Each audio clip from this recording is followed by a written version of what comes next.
if you weren't around in the 1990s or the early 2000s like I was, you probably don't realize beyond the summer of 2016 just how popular Pokemon was. It was an absolute phenomenon. It transcended so many mediums. For me, as a marketing student when I was going to college, it was one of the most interesting case studies for me to look at, was how this brand, Pokemon, expanded and just grew into so many mediums. I mean, you could buy anything from a notebook to pencils to just you name it with the Pokemon name on. But regardless, the most popular physical thing that they were selling was, of course, the trading cards. Now today, I dug up a few videos from 1999. These are news reports that were aired discussing the craze of Pokemon cards. I saw Unlisted Leaf, another popular Pokemon YouTuber, do a video discussing a different news story talking about the Pokemon phenomenon, and now I wanted to dig in to a few of the other ones and just take a look at what the world was like, what parents' perceptions were like, and how in a lot of ways some parents' perceptions have never changed, even if they grew up with Pokemon. But regardless, let's jump right into these news stories. Short for Pocket Monsters, it is a Japanese video game which invaded the U.S. last year, quickly becoming a popular cartoon series. Now kids are going just wild over this Pokemon and the stuffed animals and collectibles and Pokemon trading cards. So why is Pokemon so popular?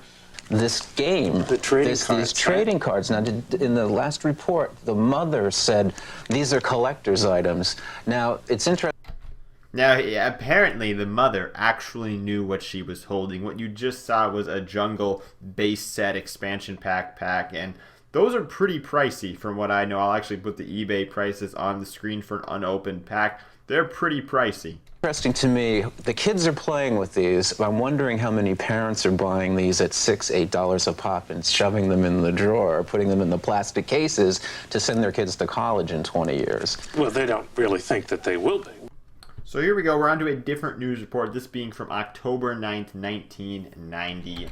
It's a Japanese term short for pocket monster. This could be this year's Christmas boom. I mean, just look at all this stuff. All the stuff you just saw, super expensive now. And the Pokemon is creating a monster of a commotion for American kids.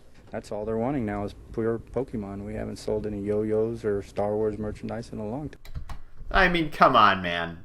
Yo-yos. I know we're like in the early stages of the internet. Kids aren't really on computers yet, but kids at this point have already a Nintendo 64. Do you really think they're interested in buying yo-yos? And the Phantom Menace just came out. You think people want to buy Star Wars stuff after they had to watch the Phantom Menace?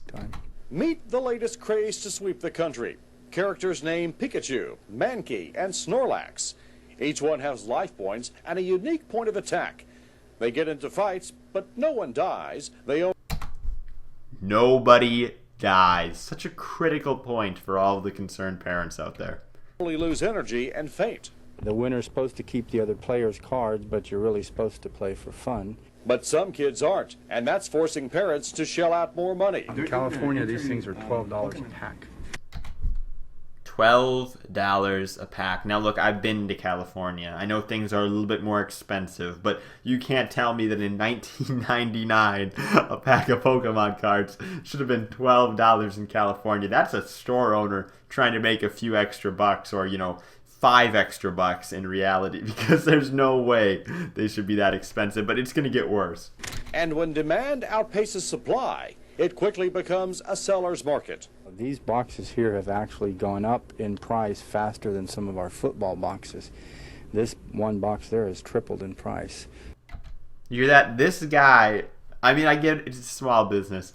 He's raising his prices just because he knows that he can, because he's not going to have another shipment coming in.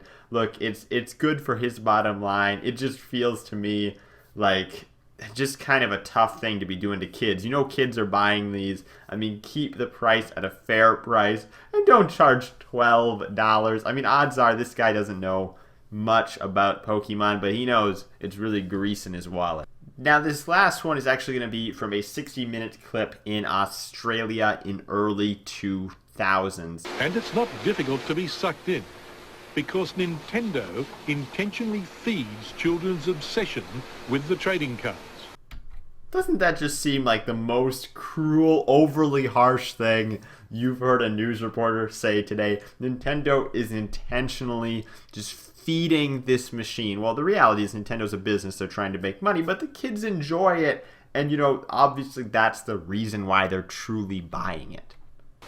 Of the 151 cards, 16 are designated rare because Nintendo makes them that way. You never know how many rare cards are in a sealed pack until you've bought it. So the more you buy, the greater the chance of getting them. Doesn't this sound exactly like the current problem that we have with microtransactions? You don't know what you're going to get kind of thing. But that's the formula that trading cards have always been built upon, was this you don't know what you're going to get aspect of it. That's what made it be exciting. That's the reason why people want to buy them. If you could open every single pack that you paid $4 or $5 for and pull out a $20 card, well, then that card wouldn't be worth $20. He just doesn't seem to understand the economics to this. You intentionally make some cards scarce. Now, well, you're manipulating the market. No, I don't think so. I think that's a reflection of the concept of the game. It is all about collecting, and the very nature of collecting means that some Pokemon that you collect are going to be, by their very nature, harder to collect than others. Unbelievable. Unbelievable. The news reporter literally thinks that there should be a rare card, but then that rare card should appear at the same frequency as the common card, so then it wouldn't be a rare. He just does not understand how trading cards work. And this guy is like, I can't believe I have to defend the fact that some cards are rare. Of course some cards are rare. It's the same thing with baseball, since that's what everybody wanted to compare it to at the time. It's the same thing. Some cards are going to be more rare than others. That's why they're rare.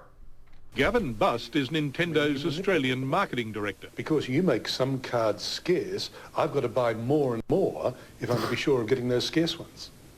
Or make more trades. That's why they're scarce. Yes, but it's going to be easier to spend the money, isn't it? I don't know, maybe the kids find it easier to trade. There is an element of manipulation, though, on your part? No, I don't think so. Unbelievable.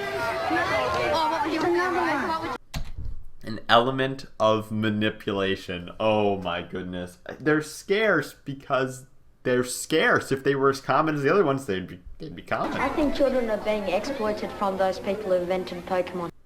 So despite all of the controversy, obviously Pokemon kept pushing forward and remains a very relevant marketing tool to even get people to do other things. And it still works to do that. And by that I mean there's actually a new McDonald's set coming out. So they'll have the toys and the McDonald's Happy Meals. They'll have a card bundled in with that. And they have done that over the years, and they continue to do it because assumably it's successful. The Pokemon popularity is still strong enough that it can drive consumers to make a decision. So it's just held on to this popularity and this like cultural following. And to me, it just blows me away to see what Pokemon has been able to achieve, especially in, the last 19, nearly 20 years. So thank you guys for watching. I'm Bailey, and I will see you in the next video.